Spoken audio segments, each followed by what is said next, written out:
हाँ अलग है। तो हम लोग जो है नेक्स्ट चैप्टर स्टार्ट करने जा रहे हैं केमिस्ट्री का। कौन सा? सॉल्यूशन। ठीक है, कौन सा चैप्टर?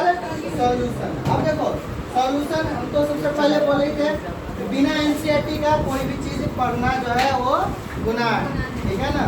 हाँ, तो एनसीईआरटी तो सबके पास रहना चाहिए। मिनिमम मेरा जो है क्राइटेरिया है क्या? एनसीईआरटी, ठीक है ना। अब है आज कौन सा दिन है? शुक्रवार है, कल शनिवार, ठीक है। सोमवार तक सब लोग 50% पेमेंट करना है, ठीक है। चाहे जैसे भी उससे मतलब नहीं है, सोमवार तक 50% पेमेंट करना है। उसमें हम क्या करेंगे कि ये एसी के लिए नहीं बोल रहे, ये मॉड्यूल वगैरह सारा चीज़ के लिए, ठीक है। कि तुम लोग को जो है केमिस्ट्री का हो चाहे इसका बोर्ड का और प्लस मिनट का बोले थे ना, तो सारा मॉड्यूल वगैरह जो है वो अब सोमवार से देना स्टार्ट कर देंगे, ठीक है ना। क्योंकि फर्स्ट चैप्टर खत्म हो गया है, तुम लोग का इंतजार किए हैं कि शायद तुम लोग जो है अच्छे तरीक़ा से, ठीक है ना, दे दो। लेकिन तुम लोग है जब तक 2-4 लाख का आएगा नहीं तब तक देने का नहीं। चलो 50% पे कर दिए, टी-शर्ट फ्री दीजिए, टी-शर्ट फ्री दीजिए। ठीक ठीक है, चलो। तो अब देखो हेलो सॉल्यूशन चैप्टर जो सेकेंड चैप्टर जो हम लोग स्टार्ट करना है क्या? सॉल्यूशन। समझ में आया? तो देखो सॉल्यूशन में सबसे पहले क्या क्या पढ़ना है इधर देख लो, अलग सामने देखो। हम लोग को सॉल्यूशन में लिक्विड के बारे में पढ़ना है। इस बारे में लिक्विड के बारे में तो हम लोग को सबसे पहले सॉल्यूशन होता क्या है ये सबको पता होगा। 11th में हम लोग पढ़ाए थे सॉल्यूशन में, लेकिन फिर भी 12 में पढ़ाएंगे। देखो तो सॉल्यूशन चैप्टर को हम लोग क्या किए हैं, 4 पार्ट में बांटे हैं। जानते हो सब चैप्टर लोग हम लोग पार्ट वाइज में बांट देते हैं, ठीक है। तो हम लोग जो है सॉल्यूशन को कितना भाग में बांटे हैं? 4 भाग में। देखो हम लोग का सॉल्यूशन जो चैप्टर पढ़ना है, देखो क्या पढ़ना है? सॉल्यूशन। ये सॉल्यूशन है 4 भाग में बटा हुआ है, ठीक है। पार्ट ए है, पार्ट बी है, उसके बाद सी है, उसके बाद लास्ट में डी है। समझ में आया? देखो पार्ट ए में जो है हम लोग को पढ़ना है सबसे पहले सॉल्यूशन का डिफिनीशन, सॉल्यूशन क्यों पढ़ेंगे वो पढ़ना है। समझ में आया? और उसके बाद मेनली जो इसमें पढ़ना है वो है कंसंट्रेशन टर्म्स। क्या पढ़ना है? Concentration terms. समझ में आया? पार्ट ए में क्या पढ़ना है?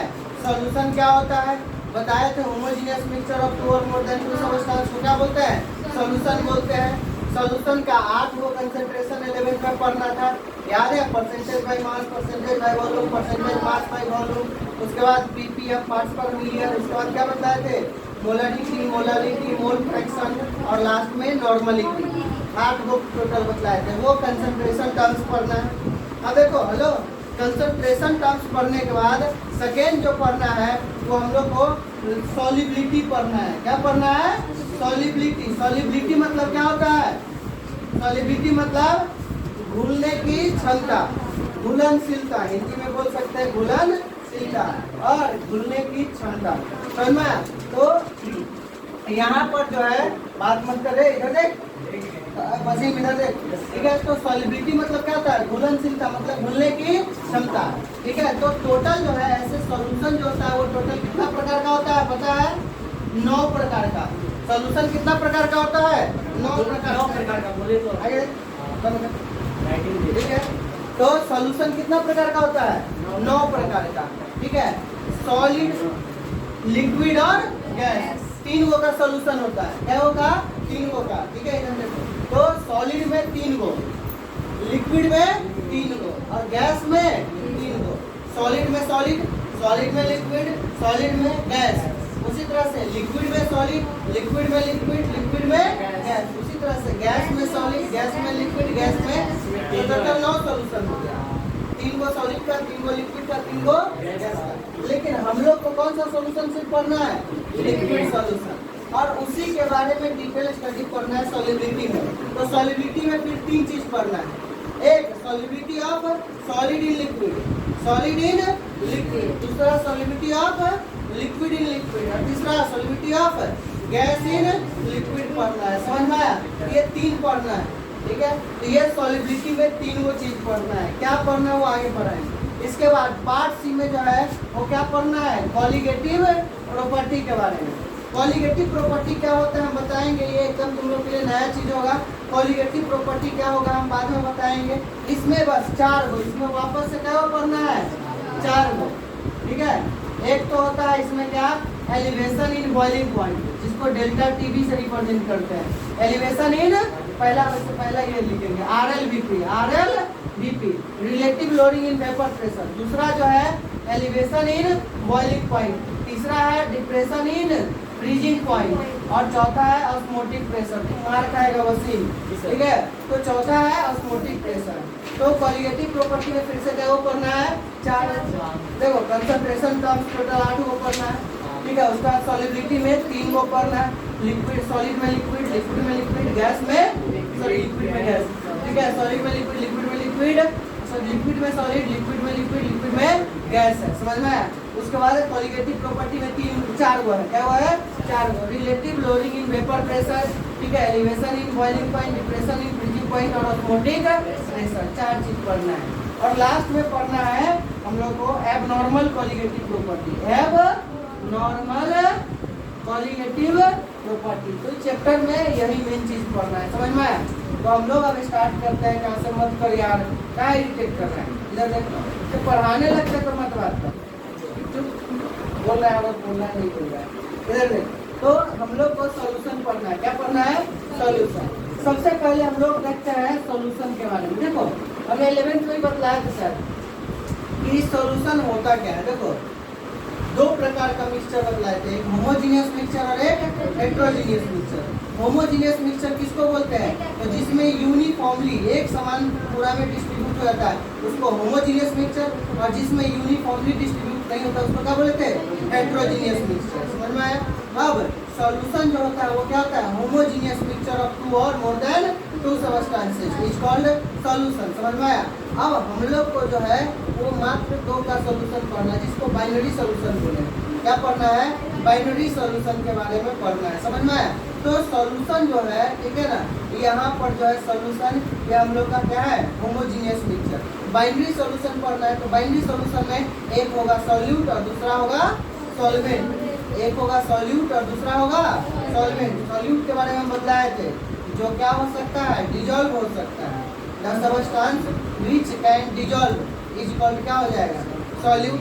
The substance in which dissolve, जिसमें होगा डिजॉल्व उसको क्या बोलेंगे सॉल्वेंट बोलेंगे, क्या बोलेंगे सॉल्वेंट बोलेंगे। और दोनों का जो होमोजीनियस मिक्सचर होगा उसको क्या बोलेंगे सॉल्यूशन, क्या बोलेंगे सॉल्यूशन बोलेंगे, समझ में आया। तो सबसे पहले हम लोग हेडिंग लिखते हैं चैप्टर का, चैप्टर नंबर 2, ठीक है। हाँ नाम क्या है सॉल्यूशन, ठीक है। तो सॉल्यूशन में हम लोग पहले स्टार्ट करते हैं यहाँ पर क्या सॉल्यूशन का डिफिनीशन।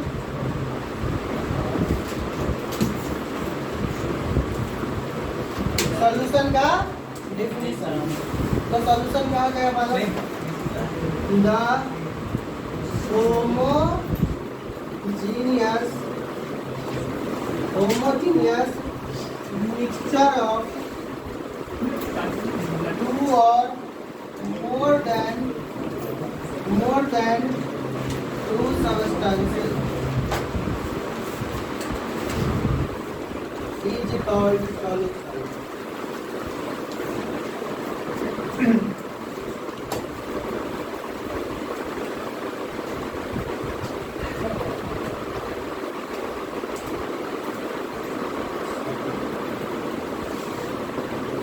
इसमें हम लोग को सॉल्यूट का डिफिनीशन लिखना है। सॉल्यूट क्या हो जाएगा the substance which is dissolved in the given solvent is called solute। Next हम लोग को लिखना है क्या सॉल्वेंट। सॉल्वेंट क्या हो जाएगा द substance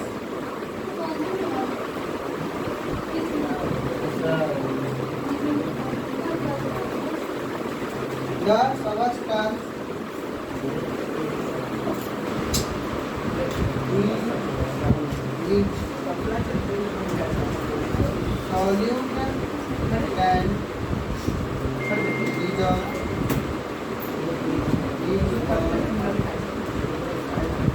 solvent। इसका बताओ एग्जाम्पल क्या हो जाएगा? नहीं कर यार बदमाश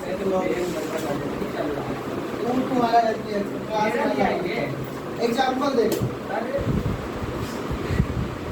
एग्जाम्पल देख, एग्जाम्पल क्या हो जाएगा है? तो यहाँ पर क्या हो जाएगा? शुगर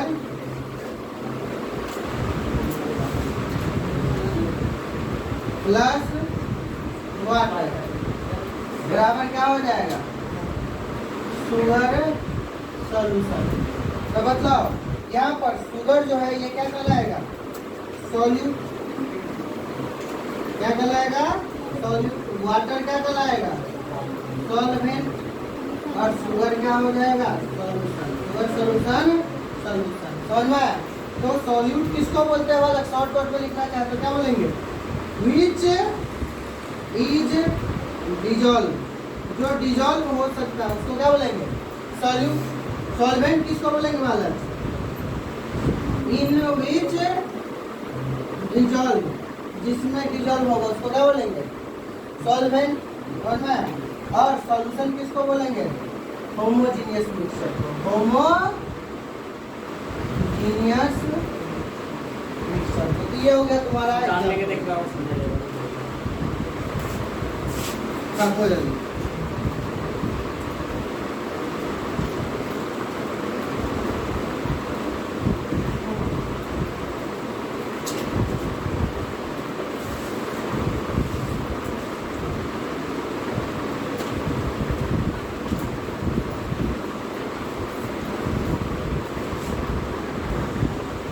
चलो देखो अब कुछ अनदर एग्जाम्पल है इसका जो काफी इम्पोर्टेंट है और पूछ भी देता है। समझ में आया?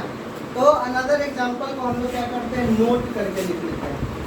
ठीक है, जैसे एक बार बताओ, सब लोग ये जानते हो ब्रास, ब्रॉन्ज, तांबे का बर्तन, पीतल का बर्तन सब सुने हो। ठीक है, तो उसको इंग्लिश में ब्रास और ब्रॉन्ज बोलते हैं। तो देखो ब्रास जो होता है पता है किससे बना होता है? कॉपर प्लस जिंक से। हेलो, ब्रास जो बना होता है वो किससे बना होता है? पहला ब्रास जो है वो हमारा बना होता है कॉपर प्लस जिंक से। दूसरा जो है ब्रॉन्ज। हेलो, क्या है? ब्रॉन्ज। ब्रॉन्ज किससे बना होता है? कॉपर प्लस Sn, टीन जिसको बोलते हैं। कॉपर प्लस, देखो ऐसे याद रखना, ब्रास में दोनों में कॉपर तो होगा ही, इसमें ऐसा लेकिन ऐसा नहीं, इसमें इसका वाला जेड है ना, इसका वाला Sn। समझ में आया? अपोजिट में याद रखना। तीसरा ब्रास, ब्रॉन्ज, उसके बाद है जर्मन सिल्वर। जर्मन सिल्वर, देखो इसका नाम में है क्या? सिल्वर। नाम में क्या है? सिल्वर। लेकिन इसका फॉर्मूला भी देखना, कहीं सिल्वर ये प्लस लिखे हैं, सॉरी क्या लिखे हैं? प्लस। प्लस लिखने का मतलब ये मिक्स हो रहा है ना कि रिएक्ट कर रहा है। ये क्या हो रहा है? मिक्स हो रहा है ना कि रिएक्ट कर रहा है। तो जर्मन सिल्वर क्या हो जाएगा पता है? कॉपर, जिंक और निकल का मिक्सचर। कॉपर, जिंक और निकल का मिक्सचर तो क्या बोलते हैं? German silver. नाम में है सिल्वर, लेकिन देख लो कहीं पे भी सिल्वर दिख रहा है? नहीं। अब एक बात बतलाओ, सबसे पहले यहाँ पर सॉल्यूशन पढ़ने का, ठीक है ना, यहाँ पर एक बढ़िया एग्जांपल है कि सॉल्यूशन हम लोग क्यों पढ़ते हैं। तो याद होगा शायद 11th में बतलाए थे कि क्लोराइड आयन क्या होता है? Chloride ion. क्लोराइड मतलब F-, क्लोराइड मतलब F-। तो क्लोराइड आयन का कंसंट्रेशन वाटर में याद है जब 1 ppm था, 1 ppm, ppm मतलब पार्ट्स पर मिलियन, मतलब 10 लाख वाटर मॉलिक्यूल में एक क्लोराइड आयन होगा। ठीक है, तो उसको बोलेंगे 1 ppm। क्या बोलेंगे? 1 ppm। तो जब क्लोराइड आयन का कंसंट्रेशन 1 ppm होगा, कितना होगा? 1 ppm होगा। तो क्या करता है? टूथ को प्रिवेंट करता है डिके से। ठीक है, टूथ डिके से प्रिवेंट करता है। कितना ppm पर? 1 ppm पर। मतलब 10 लाख वाटर का मॉलिक्यूल में मात्र एगो क्लोराइड है। समझ में आया? लेकिन अगर इसका कंसंट्रेशन हल्का बढ़ा दो, कितना कर दो? 1.5, कितना कर दो 1.5 ppm, मतलब 1.5।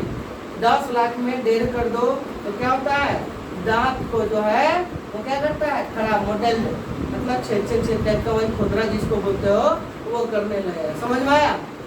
अरे आया कि नहीं? और अगर ये इससे ज्यादा कर दिया तो क्या हो जाता है, पॉइजनस। क्या हो जाता है, पॉइजनस। समझ में आया? मतलब हेलो क्या होगा, हेलो क्या होगा, बालक इधर देखो क्या बोले हैं कि अगर वाटर में फ्लोराइड आयन का कंसंट्रेशन हल्का हल्का बढ़ा देंगे, इससे बहुत ज्यादा इफेक्ट होता है। क्या बोले हैं कि जब वाटर में फ्लोराइड आयन का कंसंट्रेशन कितना होगा, 1 ppm दांत साफ, ठीक है, 1.5 ppm दांत जड़ से साफ, ठीक है, और 1.5 से ज्यादा 3-4 ppm कर दो तो आदमी साफ। समझ में आया? अरे आया कि नहीं? क्लोराइड आयन का कंसंट्रेशन क्या बोले हैं, 1 ppm तो दांत साफ, 1.5 ppm तो जड़ से दांत साफ, हाँ, और अगर 3-4 ppm कर दो तो आदमी साफ। समझ में आया कि नहीं? मतलब कंसंट्रेशन देख रहे हो, 10 लाख में इक्का दुक्का भी नहीं, 0.5 बढ़ा रहे हैं तो कितना हैवी इफेक्ट पड़ रहा है। तो सोच सकते हो केमिकल का, देखे होगे कफ सिरप वगैरह देखे होगे, तो कफ सिरप वगैरह पर देखते होगे 0.0001%, 0.0002% ऐसे कंपोजिशन रहता है। अब ये नहीं समझना कि 0.002% क्या करेगा, क्या ही कर लेगा, वही बहुत चीज कर लेगा। अगर उसका कंसंट्रेशन 0.002 है, एगो जीरो खाली घसका करके डाल दो तो उसमें आदमी मर भी सकता है। समझ में आया कि नहीं? अरे आया कि नहीं? तो इसीलिए यहाँ पर कंसंट्रेशन टर्म्स हमको पढ़ना बहुत ज्यादा जरूरी है। समझ में आया? तो सबसे पहले हम लोग लिख लेते हैं चौथा पॉइंट, क्या लिख लेते हैं बालक, 1 ppm of chloride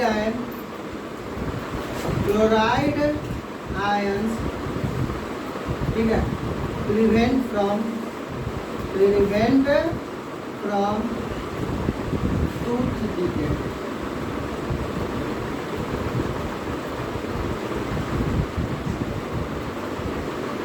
One 1.5 ppm of chloride and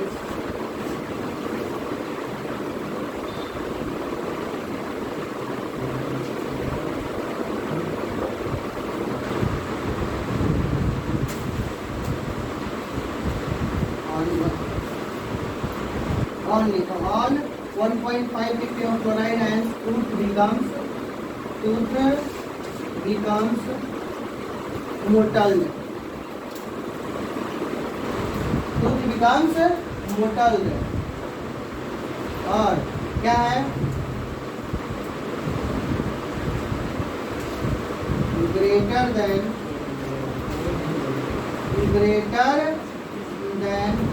1.5 ppm of chloride ion can be poisonous हो सकता है। उसके बाद सातवां का नोट पॉइंट एक है रेड पॉइजन। रेड पॉइजन सब लोग सुने होंगे नाम, चूहे मारने की दवा, जिसमें बहुत सारे बॉलीवुड का हीरो हीरोइन सब मरा है।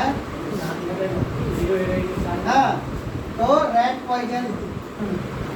पॉइजन क्या होगा बालक, NaF, sodium chloride, sodium chloride, ये क्या होता है, रेड पॉइजन होता है। क्या होता है, रेड पॉइजन। तो ये रेड पॉइजन सोडियम क्लोराइड, ये छापो इसको पहले।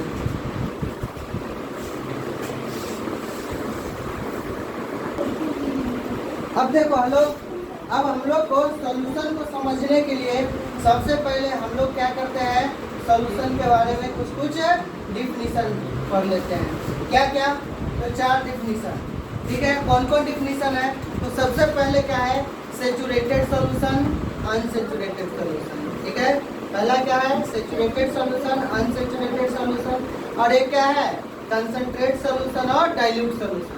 ये 4 टर्म पढ़ना बहुत जरूरी है। समझ में आया? तो हम लोग जो है ये चारों टर्म को हम लोग देख लेते हैं। सबसे पहले देखो, अभी लिखना नहीं, देखो इधर देखो रे, देखो क्या है, हम लोग 4 कंटेनर लेते हैं। कितना कंटेनर, 4 कंटेनर लिए। अब देखो ये पहला कंटेनर, ये हमारा रहा दूसरा कंटेनर, ठीक है, ये हमारा रहा तीसरा कंटेनर,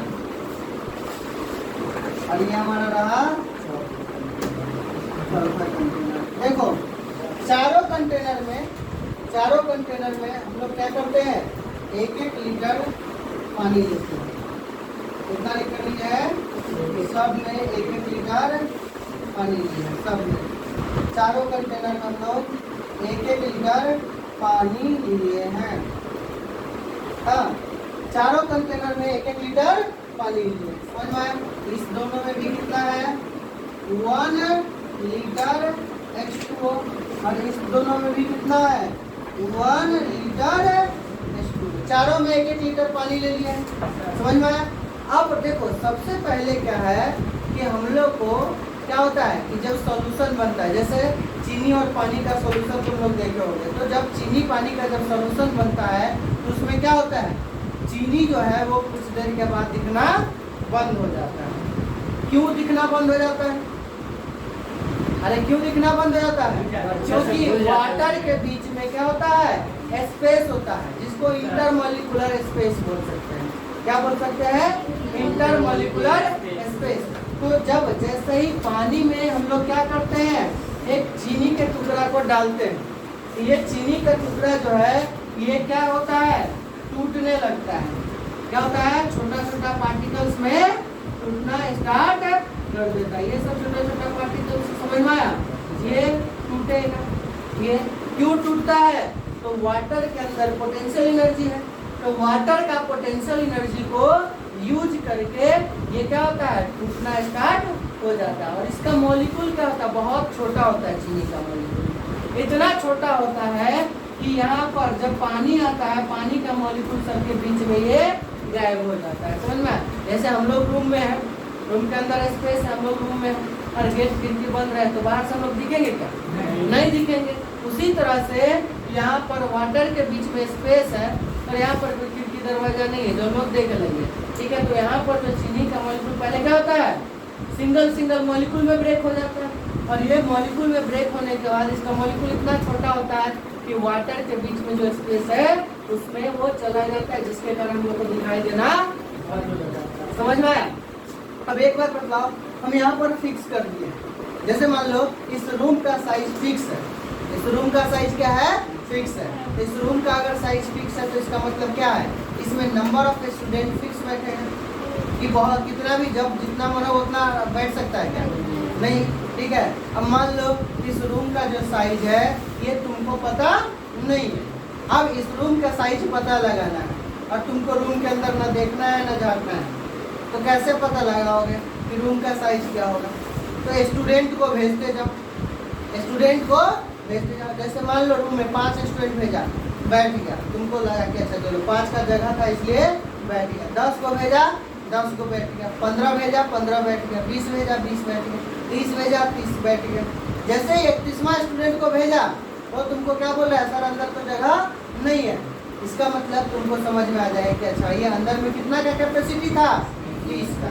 30 से ज़्यादा जैसे ही डाले हैं तो उसमें जगह नहीं बचा। उसी तरह से अब देखो रूम है तो रूम में कहो कि सर हम उतना काहे करने जा रहे हैं, डायरेक्ट आकर के देख लेंगे। तो रूम को तो देख सकते हो इसलिए तुम बोल रहे हो ऐसा, लेकिन पानी के बीच में कितना स्पेस होगा, पानी के बीच में कितना स्पेस होगा उसको कैसे हम लोग देखेंगे, ठीक है ना। कैसे देखेंगे, तो हम लोग क्या करेंगे, उसमें चीनी डालते जाएंगे। क्या डालेंगे, जैसे 1 लीटर पानी ले लो, उसमें 100 ग्राम चीनी डालो, घुल गया, इसका मतलब क्या है 100 ग्राम का चीनी का स्पेस था। 150 ग्राम डाले, घुल गया। 200 ग्राम डाले, घुल गया। जैसे ही 200 ग्राम से 1 ग्राम बढ़ा है तो घुलना बंद हो गया। तुम समझ जाओ कि अच्छा 1 लीटर पानी में 200 ग्राम का स्पेस था, समझ में आया। तो यहाँ पर तो हम लोग वैसे नहीं कर सकते, यहाँ पर हम लोग 4 कंटेनर लिए। अब देखो मान लो कि ये कंटेनर का नाम क्या है, A B C D, समझ में आया। अब मान लो कि A वाले में हम लोग जो है, ठीक है, 30 ग्राम शुगर डाले, 30 ग्राम चीनी डाले तो भूल गया। ये क्या हो गया, भूल गया, मतलब 30 ग्राम का स्पेस था। इसमें मान लो, ठीक है, 50 ग्राम डाले ये भी 50 ग्राम शुगर डाले तो ये भी क्या हो गया, घुल गया। समझ में आया? इसमें मान लो हम लोग कितना 80 ग्राम ले लो, 80 ग्राम शुगर डाले, ये भी क्या हो गया, घुल गया। इसका मतलब 80 ग्राम का भी स्पेस था। लेकिन यहाँ पर मान लो जैसे ही 80 ग्राम प्लस 1 ग्राम डाले तो 80 ग्राम तो घुल चुका था, लेकिन जैसे ही 81 ग्राम डालेंगे तो ये घुलना बंद हो जाएगा। तो हमको समझ में आ जाएगा कि अच्छा भैया 80 ग्राम इसका मैक्सिमम क्षमता था। जैसे ही 81 ग्राम डाले ये नहीं घुला, इसका मतलब हेलो वाटर के अंदर कितना स्पेस है वो भी हम लोग पता लगा सकते हैं। समझ में आया इस एक्सपेरिमेंट से? तो अब बतलाओ यहाँ पर अब डाइल्यूट और कंसंट्रेट दो टर्म पढ़ना था, और एक सैचुरेटेड और एक अनसैचुरेटेड। तो सबसे पहले हम लोग देख लेते हैं डाइल्यूट और कंसंट्रेट टर्म। डाइल्यूट सॉल्यूशन किसको बोलते हैं, कंसंट्रेट सॉल्यूशन किसको बोलते हैं? देखो डाइल्यूट सॉल्यूशन किसको बोलते हैं, तो जैसे एक बात बतलाओ, किसी का हाइट जो है, किसी का हाइट के बारे में या कोई बड़ा है या छोटा है, ये हम लोग डायरेक्ट बोल सकते हैं क्या कि तुम बड़ा हो या छोटा हो हाइट में? नहीं, हम लोग क्या करते हैं बालक, किसी के तुलना में बोलते हैं। अरे किसी के तुलना में बोलते हैं। समझ में आया कि नहीं? जैसे मान लो कि अगर किसी का हाइट जो है, जिसे किसी को हम लोग क्या बोलते हैं, लंबू। तो अभी एक बात बताओ, लंबू जैसे मान लो कि अमिताभ बच्चन लंबू है, ठीक है ना? अब अगर अमिताभ बच्चन को हम लोग लंबू बोल रहे हैं तो क्या वो जिराफ से भी लंबा है? नहीं, जिराफ का तुलना तो बहुत हुआ है कि नहीं? तो यहाँ पर जो है हम लोग जो लंबू बोल रहे हैं तो उसमें तो नहीं कंपेयर की, उसमें कंपेयर किए क्या? नहीं किए। या मान लो कि राजपाल यादव है, उसका हाइट 5 फीट के आसपास है, ठीक है, तो उसको हम लोग बंटू बोल दिए। तो क्या उसका हाइट जो है क्या 5 फुट से नीचे का नहीं होता है? होता है कि नहीं? फिर भी हम लोग बंटू बोल देते हैं। किसी का हाइट देखते हैं 4.5 फीट 5 फीट का है, ठीक है, तो उसको बंटू बोल देते हैं। फिर इस समय देखते हो गए ये 3 फीट 3.5 फीट का लड़का सब जो काम करते रहते हैं उसको बंटू बोल देते हैं। तो एक बात बतलाओ, तो कुछ ना कुछ मेरे दिमाग में चला होगा ना, तभी तो हम लोग क्या बोल देते हैं, बंटू या लंबू बोल देते हैं। समझ में? तो क्या चलता है, तो हम लोग के दिमाग में एक्चुअल में क्या चलते रहता है, कंपैरिजन ही चलते रहता है। क्या कंपैरिजन चलता है? तो आदमी का एवरेज है, आदमी का जैसे लगभग 5.5 फीट के आसपास जो भी इंसान होता है, 5 फुट 4-5 इंच 6 इंच के आसपास, तो उसको एवरेज हाइट में काउंट किया जाता है। समझ में आया? अरे किसमें आ जाता है काउंट, एवरेज हाइट। समझ में आया? अब हाँ लड़का का और लड़की का लगभग 5 फीट, लड़की का अगर 5 फीट है तो वो एवरेज हाइट में आ जाती है, और लड़का लोग 5.5 फीट के आसपास है तो वो एवरेज हाइट में। जैसे लड़का लोग 5 फीट या 5 फीट से जब नीचे चला जाता है तो उसको हम लोग बंटू, मतलब हम लोग के दिमाग में क्या चल रहा है, आदमी का एवरेज है। समझ में आया? उसी तरह से यहाँ पर भी जैसे मान लो ठीक है कि अमिताभ बच्चन है, हम बोले लंबू, लेकिन आदमी में तुलना करो तो ग्रेट खली से क्या हो, छोटा है बड़ा? छोटा। ग्रेट खली का हाइट लगभग 7 फीट 2 इंच है, 7 फीट 2 इंच है, और अमिताभ बच्चन का हाइट कितना है, 6 फुट 3-4 इंच, 6 फुट 3-4 इंच। मतलब क्या हुआ कि हम लोग जिसको लंबू बोल रहे थे उससे भी लंबा कोई निकला कि नहीं? उसी तरह से यहाँ पर क्या है, डाइल्यूट और कंसंट्रेट सॉल्यूशन। तो यहाँ पर डाइल्यूट छोटा वाला को बोल देंगे और कंसंट्रेट तो कोई जरूरी नहीं है कि जो डाइल्यूट है वो कंसंट्रेट नहीं हो सकता, या कंसंट्रेट है वो डाइल्यूट नहीं हो सकता। वो डिपेंड करेगा किससे हम लोग तुलना कर रहे हैं। जैसे मान लो ए और बी को तुलना की, तो ए का कंसंट्रेशन 30 ग्राम था, इसका 50 ग्राम, लो ए का 30 ग्राम और बी का 50 ग्राम, तो ए को क्या बोलेंगे, डाइल्यूट सॉल्यूशन, डाइल्यूट सॉल्यूशन। जबकि बी को क्या बोल देंगे, कंसंट्रेट बोलेंगे कि नहीं? अरे बोलेंगे। उसके बाद बतलाओ जो कंसंट्रेट है, हेलो जो कंसंट्रेट है सी की तुलना में क्या है, कम है कि ज्यादा है? कम है, तो क्या हो जाएगा सी के तुलना में, डाइल्यूट सॉल्यूशन। 3% पर आए, आईफोन ले लीजिए। हाँ चलो फिर बंद हो गया। चलो तो इसको समझ में आया, डाइल्यूट और कंसंट्रेट में कोई दिक्कत है वाला? हाँ, तो इसका हम लोग क्या करते हैं, डिफिनीशन लिख लेते हैं। समझ में आया? क्या लिख लेते हैं, डिफिनीशन। सबसे पहले बताओ तो ए और बी क्या हो जाएगा, हेलो ए और बी क्या हो जाएगा? अभी भी इसमें चीनी का मात्रा डाल सकते हैं, इसको क्या बोलेंगे, सेचुरेटेड सॉल्यूशन। समझ में आया? और सी और डी में आप चीनी नहीं डाल सकते, तो इसको क्या बोलेंगे? Saturated solution. समझ में आया? अरे है कि नहीं? पक्का? अब हम लोग को इसमें डिफिनीशन लिखना है, वही डाइल्यूट सॉल्यूशन। लिखते जाओ। है? क्या फिगर? हाँ फिगर बनाओ। आपका वीडियो देख रहे थे, अपलोड हुआ है। चलो बालक, तो इसको लिख लो। कहानी खत्म, आज का क्लास यहीं पे खत्म। जा